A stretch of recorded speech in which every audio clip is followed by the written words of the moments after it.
Let's kick off Bloodlines and Bottom Turns, episode 3. I'm just going to make sure my volume isn't too deafening. And we're sitting down today, a couple of days out from the Lower Trestles event kicking off. I'm sure by the time this episode is live, day one possibly would have run. Yeah, well, they're actually expecting a little bit of swell from what I saw. They're calling 6 to 8 foot faces, so let's wait and see. That will even up everything quite dramatically rather than being 2 to 3 feet trestles. Now, the reason why we haven't got the swing arms in shot today is because my goal is to get his audio correct, because in the last episode, I don't know if you heard, I did my best to try audio engineer, no experience in it whatsoever, but last 2 episodes we found that Robert sometimes was sitting back here a bit trying to throw his 2 cents in where we want to actually hear it. So hence why I've gone for a little bit more of a minimalistic approach today. Yeah, one thing you and I were talking about before that I had to jump online and confirm was Slade has been awarded the wild card. Do you want to just touch on that first before we get stuck into it? From what I can tell, Kelly's asked for the wild card solely because it's where he won so many titles there as a youngster. Won his first PSAA event, Pro Tour event in America, and then he's won Trestles quite a few times. So it's a special place for him. I was sort of thinking, maybe he'd want the wild card at Chopu or maybe Pipeline because he's won them so many times as well. Let's wait and see. I'd say he's probably going to stick his hand up. King Kelly's form, hey, he's like, hey guys, I'm ready, sub me in. It's like, mate, you've been given the wild card so many years in a row to run the whole tour. Hey, and I'm not hating on Kelly. He is the GOAT of surfing, don't get me wrong. But, and I feel like a lot of people, let us know in the comments what you think. I feel like a lot of people agree on this. When he stopped surfing Merrick's and went and started writing his own designs and all those shorter boards, he almost became like the villain of the WSL, or the ASP back at the time. And I reckon ever since then, he's never quite surfed the same. And so now when I see him in an event, I do get a little bit like, oh, come on, Kelly, can you do something with this? But in saying that, like he did well at Pipe that other year. Yeah. So he won Pipe, didn't he? He won Pipe. Listen, there's one thing. There's a difference between a high-performance wave and a barreling wave. Kelly can basically ride whatever he wants in a hollow wave and do really well in the event. Trestles, super high-performance wave. Even when it's 4 to 6 feet, it's just go ham. And what you just touched on has been my belief for a long time. And there's some haters out there on what I'm about to say. And that is he's never surfed better than when he was on America. Or Channel Island, and as soon as he started riding those new different boards, it was like he was being experimental on the Pro Tour, and to me that just seemed like a little bit of a waste of his talent and almost a little bit disrespectful, to tell you the truth. But so many people have gone, he's got the right to do whatever he wants. I believe he has got the right to ask for wild cards in just about every place around the world because he is 11-time world champion. Yeah, I don't think we're going to see anyone accomplish as much as him, that's for sure. All right, let's dive in. I've actually got the heat draw here. So let's touch on Trestles first, and then we're actually going to go into, we've had a few people reach out since episode 2, and we really appreciate all the questions that you want answered, so we're going to touch on that a bit later. If you haven't already, guys, like and subscribe down the bottom. We're going to try to do these every week. The hardest part is getting this bloke here motivated at the moment. Mate, you're teaching a dinosaur new tricks. This is true. So, all right, let me find the heat draw. Now, we will touch on who we think you should be picking for your fantasy team. Obviously, take it with a grain of salt. Anything can change. And obviously, after the first round, you have to go back and revisit it for after elimination round. So, let's dive in. Now, I noticed I haven't put the wild cards in yet. All righty. Robert, take it away. What do you see there, mate? We're looking at, let's talk about the first 3 heats to start with, and then we'll work our way through the rest of the heat draw. Wow. Pick in heat number 1 is very difficult for me. Kanoa is incredible in those little waves at Trestles. Cole Houseman obviously grew up there surfing it. And then you've got Rio Waida that is just high performance crazy. So that's a very hard heat to have a guess who's going to win. With my heart, I go for Rio because he's my boy. Heat 2, well, Yago Dora. Who can beat Yago in the air? Basically no one. Okay, but you've got Connor O'Leary that can go upside down on his backhand better than anyone else as well. Poor old Alejo, for me, Alejo works too hard for the judges' likings.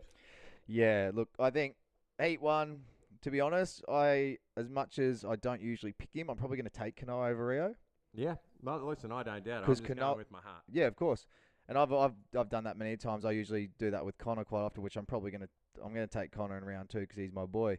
But with Heat 1, the reason why I want to pick Kanoa is you got to remember he also grew up there as well. He represents Japan, but he was born in the States. And the thing is, I reckon his form at the moment is great. I do think Rio could come out guns blazing. He really wants it. If anyone that follows him on Instagram, you read his posts, like he is really, I believe, leading the charge for professional surfers within Indonesia. Like he's really striving to set a benchmark for them. And then again, like we said, Cole Houshman, a local guy there. It is a stack. Like this is where the draws start to get stacked. Now the cuts happened. Like these are the guys that are in form right now. These are the guys on tour that have been winning more heats than anyone else. And look, in Heat 2, I think with Yago, Dora, Connor, and then Alejo, I think you're completely right. Look, I think Italo obviously can take Yago in the air, but they're not in the same heat. Italo's in the following heat. I think for me, when it comes to Trestles, it's like the skate park of surfing. You can go left, Correct. You can go right. It's got a lip, it's got sections. It's everything you want as a surfer to ride. And the fact you get to ride it with 2 other blokes out there is like a dream come true. Yeah. Although let me say one thing there. Out of all the percentage of heats, not many heats have been won going left. That's true. I think, was it Gabby a few years ago? Or maybe like way back in like 2008. Gabby and Medina happened. did like a couple of he was just doing airs. Like he'd do air, hack, air in the end section. But yeah, it's just like with the discussion we're having with Margs, like which way is better, the right or the left. And, with Trestles, it's come to realise that the right-hander has more scoring opportunity. I guess that would also depend on swell direction, though, for them. Yeah, definitely swell direction and the angle that swell's coming in onto, we'll call it a reef, even though it's a cobblestone point. And where it hits. So, the lefts could come into play. Going back to that first heat, if there's solid 6-foot faces, do not count Cole Houshman out. No, and I think his surfing at Bells over the last few years has really shown how strong his backhand can be, given if there is waves. So, well, I'd honestly say out of, the backhand surfers on tour, it's Connor O'Leary and Cole Houshman. Ooh. I thought Miggy was one of your boys. Oh, listen, Miggy's just my favourite Brazilian. He's got style. He's older. He's done it for a long time. He's got passion for the sport, and he's always grateful that he's there as a professional surfer. Now, Heat 3. Now, before we touch on this, it's Italo, Marco Mignot, and let's just double-check who the wild card is, the other one. Because... Do they have a trials event? Gosh, I wouldn't even be able to That's tell the question. I was thinking maybe are they going to give it to Kalohe or are they going to give it to someone else that's new up and coming? So far at this point in time, what I'm reading is they've awarded it to Kelly. I can't see. So that's WSL that's given Kelly the wild card? So WSL has given Kelly their wild card, but I can't seem to find anything online regarding who is getting maybe there is a trials event or the sponsor is saving their wild card name for the moment. All right, so look, with Heat 3, given the fact that wildcard, it's possibly going to be Slater. Do you reckon Slater would go into that heat? Because I don't know how they do their seeding when it comes to the wildcards. But let's just say, argument's sake, it's Slater. Let's just put Slater in to both the heats that we know have got wildcards in it for the time being until we figure out who the third one is or when it eventually comes out. But Italo at Trestles, I feel like for him, he's going to be at his strength anyway. He is that consistent. He is that good. He's always going to be someone to be fearful of. He's had a couple of bad results back to back. He's going to be hungry to try and make sure he secures his top 5 position. One thing about Italo, and he's going to have to change his tactic as far as he's going to be catch the best wave and complete it with some big manoeuvres. If Italo just goes ham wave after wave after wave, people can beat him. But if he waits for the best wave, I'd say Italo's a winner. Let me just, so Robert, I just need you to speak into that side of the mic. He's sort of speaking over here on the side. So where the logo is there, basically, that side. So let's, I hope everyone got that one then. But all right, Marco, I think will surf good there. You got to remember also he spends a lot of time in Mexico.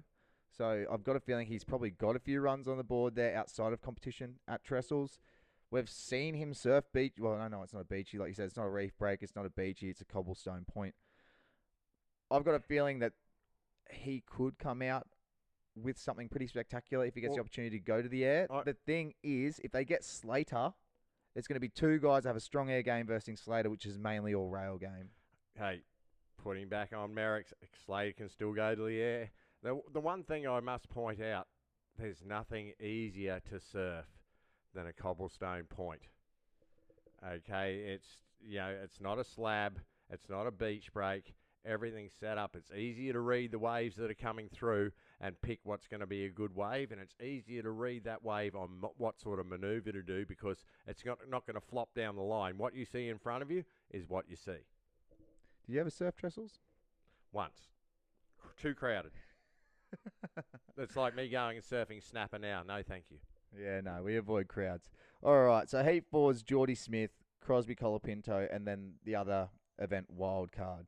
So Geordie is known for being strong at Trestles. I feel like he's always done well at Trestles. Crosby has grown up in that area. It's another, like, this is where, guys, the end season is getting so stacked with the Heats, especially with how close the ratings are over the last few events, like especially over the Aussie treble, with how many big names are going down early, how the points have gotten so much tighter. These Heats are getting more and more stacked as we look at this whole Heat draw. It's pretty wild. But to be honest, I'm going to take Cros. Yeah, listen, I'm torn. Again, we don't know who the wild card will be, but obviously, whoever it is going to be really good, and probably, Trestles is probably their mainstay. But, I saw some clips of Crosby a couple of months ago. I even commented on it, and he liked it. I said, mate, you look like a young Joel Parkinson taking D-Bar apart. Joel was really good at Trestles as well. But, again, my heart's in this. I'm going with Geordie. All right. Moving on, Heat 5. Now, Barramamia, Jake Marshall, Seth Moniz. Jake Marshall. I was going to say, it's a no-brainer for us. Look, again, if it's a slabbing wave, I'm taking Barron. Every day. Or Seth, because of their Hawaiian blood. Jake has really hit his straps this year. And it's incredible to watch. Jake has been linking things together without a pump. He's looked incredible. If he can carry that through to Trestles, the judges love it. They want to see turn into bottom turn.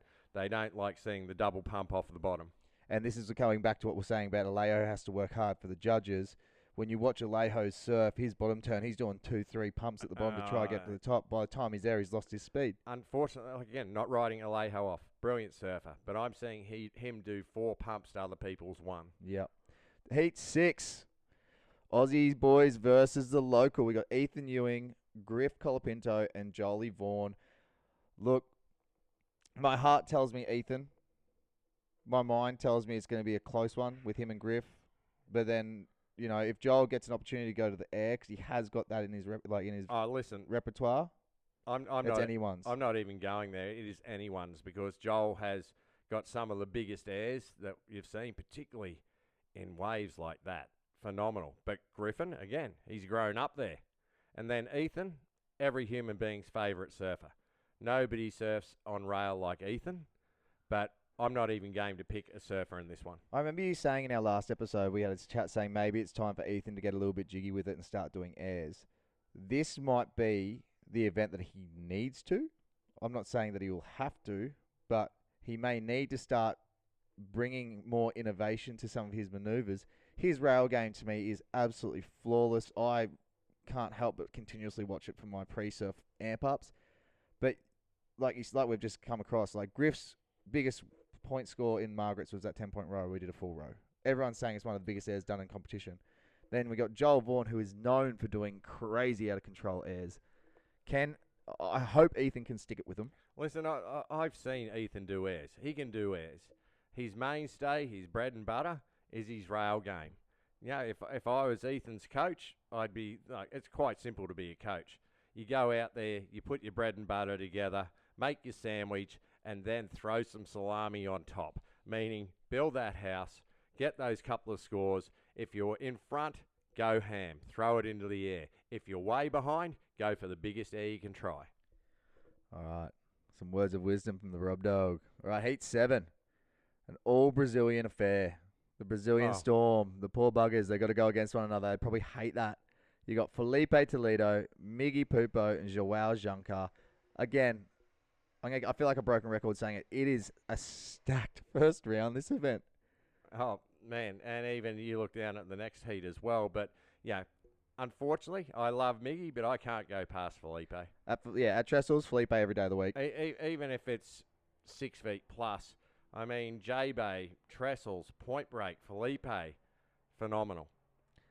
And then heat number 8, Jack Robinson, Leo Fioravante, and Al Cleland Jr. Whoa. Listen, is it like All natural foot affair too. to be quite honest, this year I'd pick Leo. This year Leo is he trains harder than him and Rio, probably the hardest trainers on the tour. He's fit. He's mastered the game. He's learning and watching and learning every heat. Jack, personally, I love the way Jack surfs. I think Jack could go a little faster. Leo is using rail where he draws speed out of every turn. That's why Leo's my favourite in this one. Al Cleland Jr., he's like a wild card to me. He could throw any spanner amongst the works. Yeah, for sure. It's crazy to think. I just had like a little light bulb moment when we first ever went to Indonesia. When I first went to Indonesia with the family, we were staying at Nusa Lembongan, and that's when Quicksilver was still doing their Young Guns thing. And it was Leo, it was Kanoa, Jack Robbo. I can't remember who else it was, but they were the 3 that I knew. They were the three amigos. They were about 11 years old. Yeah. And I'm going, wow, how's these kids? They're just getting taken everywhere, going to Desert Point, everywhere at 11 years old. I'm going, wow, they must be pretty special. And look, they're all there on tour. They've all won events. They're all right up there in the top 10 in the world. I still remember Jack with that little bowl cut, the blonde bowl cut. All right, so let's see if we can dive into the fantasy picks. All right, Tier A, you've got your picks of Geordie, Italo, Yago, Kanoa, Barron, and Ethan. For me, in this event, who I'm picking for my fantasy team. Is this just for the first round, or is this for overall in the event? So for the record, Robert doesn't do fantasy. I don't do fantasy. But we talk about this quite often. So you pick your team. You then wait until around the elimination round. You can change your team. So if your boy goes to the elimination round, you change it. So it's someone that's not in the elimination round. Or you can do it in a way that's like people on the opposite sides of the draw. Does that make sense? Yeah, no. I'm not a gambling man. I have no idea. There's not gambling. Oh, well, it basically is. Anyway, there's no money involved in this one. Who I'm going to pick for my tier A, I'm probably going to pick Ethan and Kanoa. And that is after everything we've spoken about, highly controversial, especially when you're looking at the stats here. Geordie's had 2 excellent heats. Kanoa's had 2 excellent heats. Barron's had 3 excellent heats this year. Ethan's only had 1. Yago hasn't had 1 excellent heat yet this season. Italo has had 5 excellent heats this season. So one thing to remember, Ethan, right-hand point specialist. Grew up at Stratty surfing cylinders. Then hanging down the Gold Coast, surfing there. He's come, in the top 5 in the world, surfed Trestles a couple of times, came second. Okay, Ethan, I'd have to have him in my fantasy. For me... You're going to go Geordie. I'm going Geordie. Yeah. All right. I like the old dog.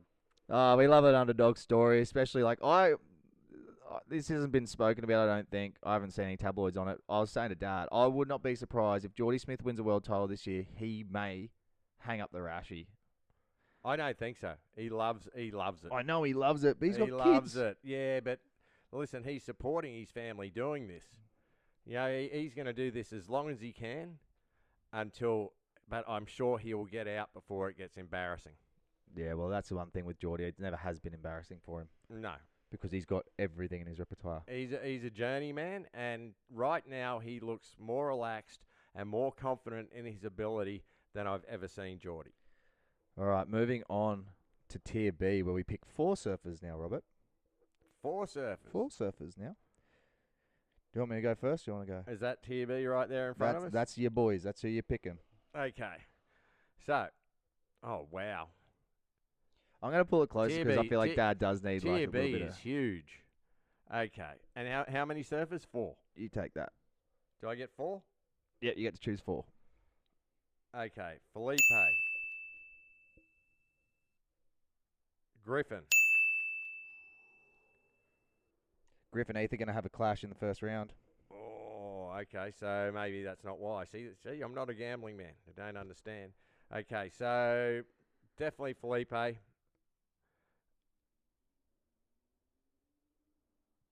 Jake Marshall. And Aussie's going to hate me. Crosby Colapinto. I don't think anyone's going to hate you. No, but I haven't put an Aussie in there. Yeah, it's true. Did you choose 2? Or did you choose 3 or 4 then? Oh. Felipe, Jake, Jake, Crosby. You got one more. and Griffin. Oh, and Griff. Sorry. You got the Kohler brothers. I got the Kohler brothers. Righto. I'm taking, in my tier B, Felipe Toledo. I am going to roll the dice like you. I am going to take Griff, but I'm going to keep an eye on what happens in that heat in the event I need to change it. Well, that's right. So we can do this and we can change it after. Correct. Okay, so that's nothing scary. I always pick Connor O'Leary, so I'm going to put Connor in there. He's my boy. Yeah. And then... So I've got a quick question. Next year the tour is changing. Do we still have an elimination round, or is it straight out you win and you lose? Back to how it used to be. I haven't looked. If you don't get through your heat, you shouldn't get a second chance. I haven't looked. That's a good question. If anyone knows, please let us know in the comments. That would be great. So I'm taking Felipe, Griff, Connor, and I'll take Croz as well. I'll take Croz as well. I'd rather take the local knowledge than roll the dice on anything too big. I think I already have with me boy Connor. Let's go into Tier C. Yeah, sorry, Seth. Joel Vaughan and Cole Houseman. I think that's a no-brainer. I feel like 90% of fantasy pickers, unless you're Brazilian, will probably choose the same. Yeah, and sorry, Alejo. But that's just what I see. I mean, he was doing the tour when I was still growing up, doing junior comps. Hey, so was Geordie. That's true. That is true. All right, guys. There are our picks. There, Robert's on his side. And these are mine here. Let us know who you picked. And let's dive in to some of the questions. Now, I am gonna put this on my lap now because I don't want Dad to see them. Now, I really want to say thank you to everyone that has reached out and shared questions and asked for topics for us to cover. A hot topic at the moment. So my mate Charlie, absolute legend, Rabbitoh supporter, my boy. He sent through 2 questions. I am gonna share. We'll go the first one first. It's what's the craziest moment we've found ourselves in while surfing? I know what mine is. It only happened a couple of years ago. Craziest moment was me being knocked out cold at Sunset Point and coming to under the water.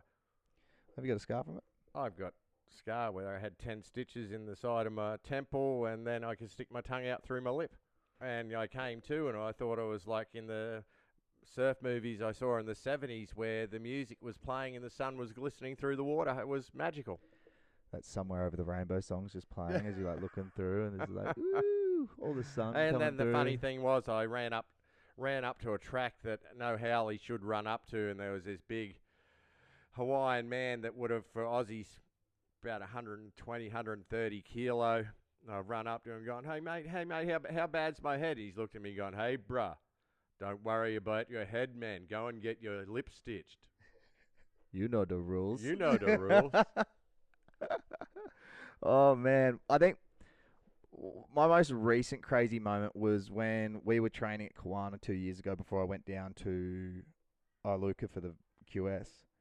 And I was paddling out, and this shark was coming in the wave at me, probably like only a couple meters ahead of me, and you could see the streamlines coming off the fin. And I just remembered I couldn't get out of its way, so I've duck dived and I pushed my board out as far as I can and made myself as small as possible.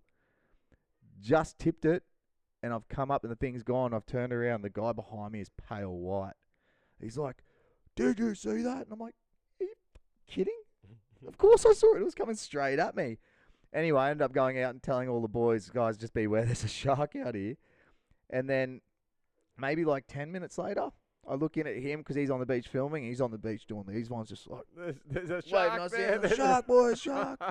Meanwhile, my brother, Dad's youngest, Joel, petrified of sharks. He's tried to do exposure therapy. So what he's done is he's gone and paddled on his own into the middle of nowhere and sat there. And I'm like, Joel, what are you doing? There's a shark out here. And then that's when Dad called us in. Apparently it was like 30 meters off Joel, just thrashing. So that'd probably be my most recent, craziest moment I've experienced where the shark actually charged me through the wave. And I was pretty terrified of that. Yep. I think, actually, to tell you the truth, thinking back to my incident, I've got to take it a little bit further. I get to the hospital.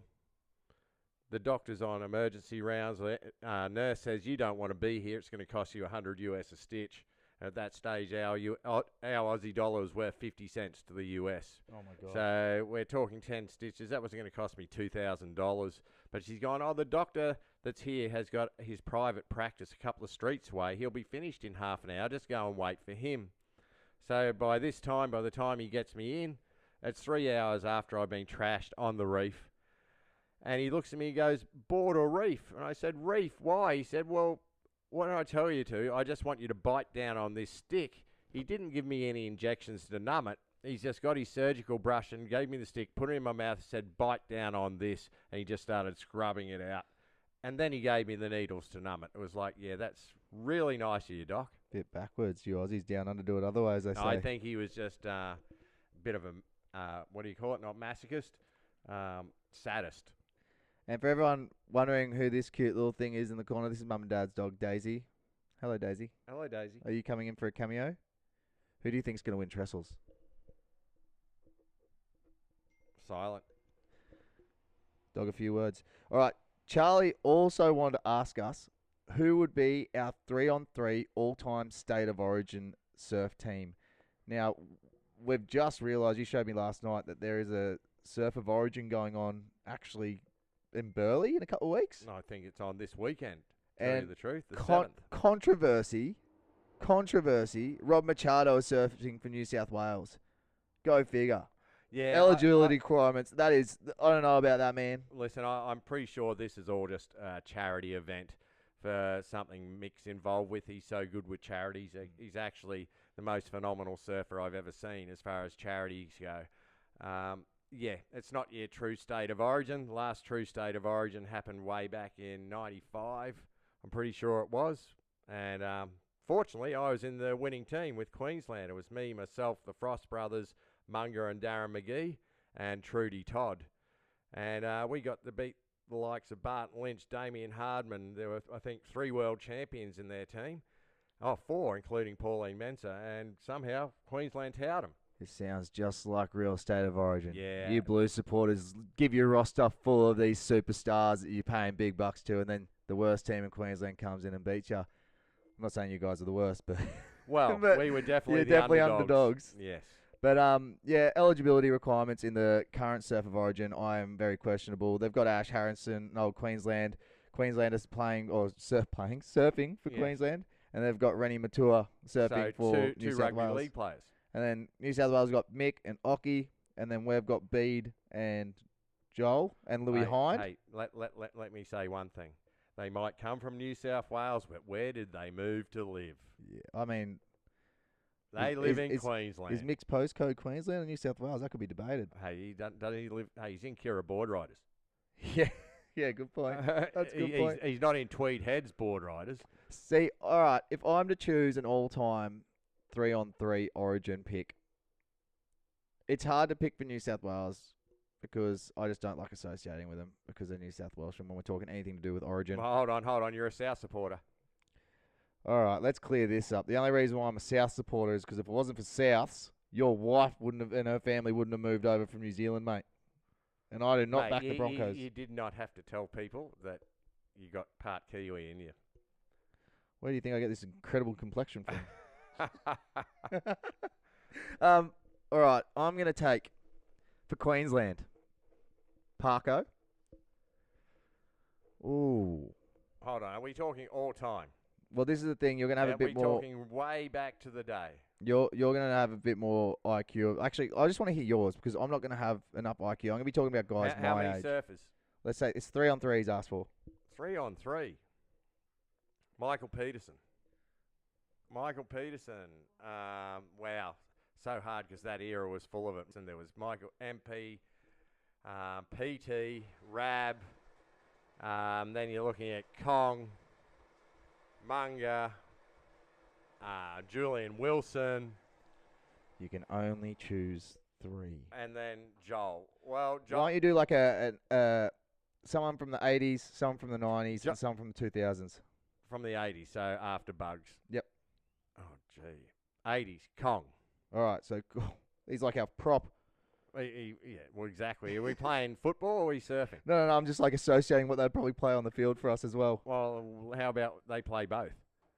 That'd be interesting. Right. Surfing and rugby league. All right, so we got Kong. Kong, Julian Wilson, and Joel Parkinson. That's a good team. All natural footers, but like I guess. Well, we had the state of origin on the points in Queensland, mate. I was going to say we don't go across the border. They'd probably run it at snapper because it's closest to the border to make it like fair game. I'm pretty sure they're going to hold it at Burleigh. No, I know they're doing that, but I'm saying like in our hypothetical scenario here, let's just say we're running it at snapper. No, because they're only allowed to hold so many events at snapper a year. So oh my gosh, it's a hypothetical. Burleigh. This guy overcritical. It's hypothetical, Robert. Okay. Snapper. Still, it's a right-hand point break. Yeah, okay. That's my pick. Okay, New South Wales boys. Ockie is my number 1 pick from New South Wales. Damien Hardman was a machine. Who's there now? What do you mean, New South Wales? Yeah. Mick Fanning, mate. Oh, sorry, Mick. I keep thinking you're a Queensland. Okay. Yeah. He's a Penrith supporter. Yeah. Oh, okay. Brother. So, yeah, Mick has been my favourite surfer for quite some time. Long time. He's fast. He's powerful. He's got a low centre of gravity. Yeah. Okay, so you're right. Mick Fanning, Ockie. Who was the other one I said? Damien Hardman? Damien Hardman. All right, I think I've got mine. Because Damien would just go backhand hangers all the way through the point. So, got to remember, mine are going to be a lot more newer names. For New South Wales, I reckon I'm going to put Mick as the captain. And then I'm going to have Connor O'Leary. Backhand hangers. And for the veteran, I'm going to put in Robbie Bain. Wow. And then for my Queensland team, I reckon I'll put Parko in as my captain. I'll also take Julian. And then I'll take Ethan Ewing. Oh, yeah, okay. So, I keep forgetting we can take someone from now. Yeah. But this is where it's like good because your generation, like I wouldn't know most of the boys back then. No, that's true. And I would have Ethan in the team any day. Joel would be a great captain because of his calmness involved, and Mick Fanning would be, mate, he could play State of Origin rugby league and organise a team. He is an organiser. And I think the banter between both Joel and Mick would make for a really good spectacle. Good. They'd just be taking the piss out of one another. All right, next questions. Now, we are going to be talking more about technical stuff now. So thank you, Charles, for that. Appreciate it, buddy. I hope you and your family are doing well. We got some crackers here. We'll do one more funny one. Harry Edwards asked, why can't you do airs?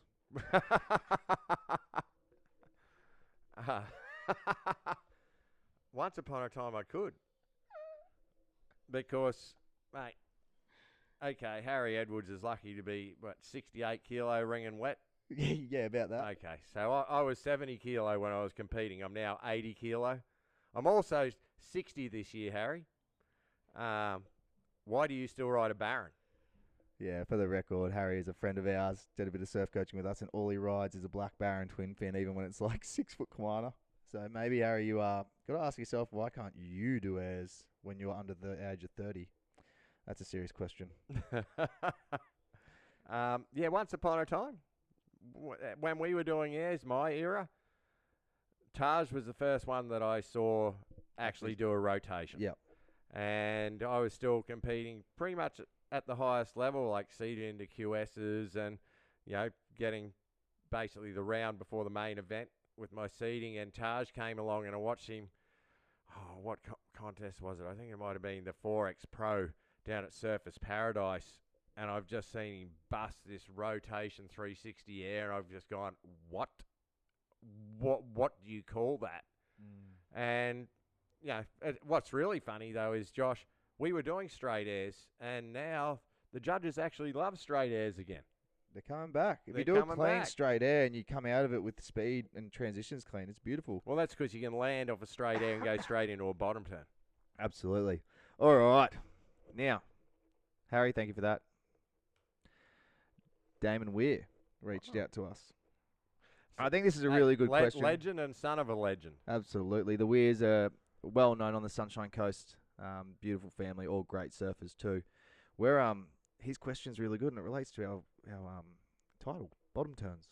Bottom turns. Bottom turns. What makes a good top turn? No, so I A good believe. bottom turn. So forgive me, Damon. I haven't got the complete question here, but he wants us to talk about the technicality of a bottom turn and how when you watch someone say like Ethan Ewing, or like we were saying with Jake Marshall prior, they're not doing multiple pumps at the bottom. They're doing maybe one pump and coming and driving up the speed and being able to link it up, speed, power, and flow. And then we look at other surfers that are doing multiple pumps at the bottom. Damon said, obviously, doing that transition where you're not required to do a pump is a lot more difficult and a lot more technical. It is. And, one of the biggest keys to be able to do that is being locked and loaded and super compressed before you hit the bottom, and being able to eye up that lip line and watch and hold and wait for the right time to pull the trigger to get up there. And, if you're low, you can actually hold your bottom turn longer because you've got more extension to give to get to that point. And it's like you're building up the explosion because they're your springs, right? So if you're at the bottom and you're extended, you can't actually get any more propulsion out of the board. If you're locked and loaded at the bottom, you can then drive off it. If you can let out the gas or the clutch slowly, for figure of speech, to drive up off it. So it's funny, and I know a fair few of the pros have done this, and I know Tom Curran focused on it for a long time, and Tom was probably one of the best exponents of a bottom turn, and he would go and train where all he would do was bottom turns. He was focusing on the bottom. Didn't matter whether he made that turn off the top. He was focusing on getting that bottom turn, getting that compression, and learning where to start and how long to hold that compression before he released and got up to the top to hit the lip. So for all those surfers out there, if you want to improve your surfing, work on your bottom turn. It's the most important turn on a wave. Well, it's the foundation of your surfing, right? Correct. Without, like, we were just watching a heat in the Newcastle Pro with Macy Callanan, Charlie Stokes, and a few others, and you were saying, like, Macy just wasn't committing to a bottom turn. It's like, do a bottom turn, because if you actually draw a nice line with the bottom turn, that's where you can then set up whether you're going to go into a hack. As you're coming off the bottom, you're looking at the lip where you want to hit it. It is the foundation of good surfing. Then the other thing is you've got to work out the slope of the wave, the bowl of the wave. What sort of bottom turn are you going to do to project to where? Okay, because obviously the deeper bottom turn that you do, you're going to be able to go more vertical. The little bit shallower bottom turn, but holding that line, you're going to be able to come up to the edge of where that lip is and do a grinding carve back around, a down carve. So, yeah, you want to improve your surfing, work on your bottom turn. It is the foundation of good surfing. And the final question, also, that's a little cameo for Robbie's tips, by the way, guys. Work on your bottom turns. Bloodlines and bottom turns. You heard it here first. All right. Debate topic. And this is from Hendo. Is Katie Simmers overrated? He thinks she surfs flat and she's overrated and she's buffed up because she's basically an American. It's not his words, but that's sort of like, when the conversation we had, he just wanted to know, do we think she's overrated? I think that Erin Brooks, like we said last week, I put a poll up on our Instagram. If you haven't seen it, go check it. I think Erin Brooks is the future face of women's surfing. Listen, I believe if you put the two of them together, you'd have the perfect surfer. I love Katie Simmers' lines. Like that, she draws some beautiful lines and curves. She is like an artist. I just think she needs a little bit more power. Gabriella Bryan, the power that she's got If you could mix Gabby's power with Katie Katie's, Simmons, wow, that'd be ridiculous. absolutely ridiculous. Listen, I do believe she did deserve to be a world champion last year. You ever seen Katie Simmons' tube ride? Oh my goodness. Okay, so remember, you've got a few contests here that are scored on barrels. Katie Simmons and definitely, what's her name? Erin Brooks, extremely good barrel riders. Yeah. I have not seen Gabriella yet going tube, but as far as power turns go, Gabriella is the lady on the tour for power turns. I just realised we haven't discussed the women's round. We need to discuss who we're picking in the chicks for fantasy. Let's finish on that, yeah? Yeah. All right. Ladies, sorry. Do apologise. Tier A, Gabby, Katie, Pickles. What, do you get one or two? You get one. You get one. You get half the amount of the men's. Fair enough. Hey, next year they've upped the women's to 2022 or something, which is good. About time. About time. At least there's a few more to compete against for the same money. Yeah. Okay, so for me, wow, this is a really hard one. I'm going for Katie. So Robbie is taking Katie. I am going to take... Oh, man, that is hard. Look, Gabby's got 76% heat wins this season. Katie's got 64%. Molly's sitting at 58%. I think I'm going to take Gabriella Bryan just due to her power, hoping that there's going to be swell. If there's swell, Gabby will have Katie, I feel. And to tell you the truth, Molly hasn't peaked this year or last year. The prior year, Molly really showed me something special. Yep. I'm waiting for that to come back because Molly will have a shot at the world title over the next couple of years. Absolutely. I'm just waiting to see the magic come back. I do believe that Molly is definitely the front runner for women's surfing in Australia right now on the CT. Definitely. And she's got a good personality. She's got a humble head on her shoulders. I really hope she does, come into an opportunity to win a world title. All right, Tier B. Sunny Coast local, Isabella Nichols. You got Tyler Wright. You got Carolyn Marks, Betty Lou Sakura Johnson. You got Luana Silva and Lakey Peterson. Lakey just made the cut. Her career was teetering on the edge in Margs. Let me tell you, her last two heats surfed as good as Lakey's ever surfed. And she's from that area. She is from that area. She knows Trestles well. Yep. We saw Sally get knocked out because of her, I believe. Okay, Sally's gone. So to tell you the truth, in here, we can only get two, yes? Correct. Okay. Yeah, I'm going Lakey and Caroline. Ooh. All right. So Robbie's taking Lakey and Caroline Marks. I'm going to take Caroline Marks, and I'm going to take Betty Lou. Betty Lou, yeah, she's I feel like this year Betty Lou is really starting to mature in her surfing. She's finally got her first win. I'll tell you something about Betty Lou. Betty Lou is a good surfer, and what's really funny, they used to, in magazines, when I'd get a write-up, call me a power surfer, well, I've got lucky legs. Lucky they don't break. You got chicken legs. Yeah, chicken legs. But Betty Lou, when her timing's on, she looks really good. She looks like a powerful surfer. She's not a powerful surfer. She just puts the board in the right place. Right timing. Yeah, right timing. Right timing and right board placement can make a small turn look huge. Matt Banting was really good at that when we were young. Yeah, well, Mick Kane, who was his coach, I spoke to Mick about it, and I said to Mick, he throws a hell of a spray, but I personally, I don't think he's very powerful. And Mick's gone, listen, it's all about where I've taught him to place his board, or still throw 10 feet of spray without putting any power into it. Oh, wow, Tier C, we've only got a choice out of two? Two, and it's a no-brainer for us, I think. Yes. You're taking Erin Brooks every day. I'm taking Erin Brooks, although Soil Lindblad has grown up right there. Both goofy footers too. Both goofy footers, but Erin is definitely more explosive off the top than what Sawyer is. Yeah, well, there you have it, guys. There's Rob Dog's picks for the women's. Here's mine. And again, if you guys haven't already, like and subscribe. Click down the bottom. We would love to hear from you, whether that be through our Instagram or whether that be in the comment section on topics you'd like us to cover moving forward. We are hoping to get an interview with one of the guys that Dad used to be quite heavily involved with in the coming weeks, hopefully. We want to try sit down with a few people and have some heart-to-heart chats on what their experience were on tour and also what they see happening in the current state that is professional world surfing. Yeah, and let me tell you, the surfing world is changing from the bottom up, and it's really good to see. There's things happening at our amateur level and the juniors through associations and such like, and things are growing again. It's a really good thing. How good. I need to get a bloody new board. I don't have a surfboard. I'm riding your old board still. But then again, we don't have any surf at the moment, so. Well, we do, but it's cold. It's not cold. The water's 22 degrees. I just came back from the Maldives. It's cold. Touche.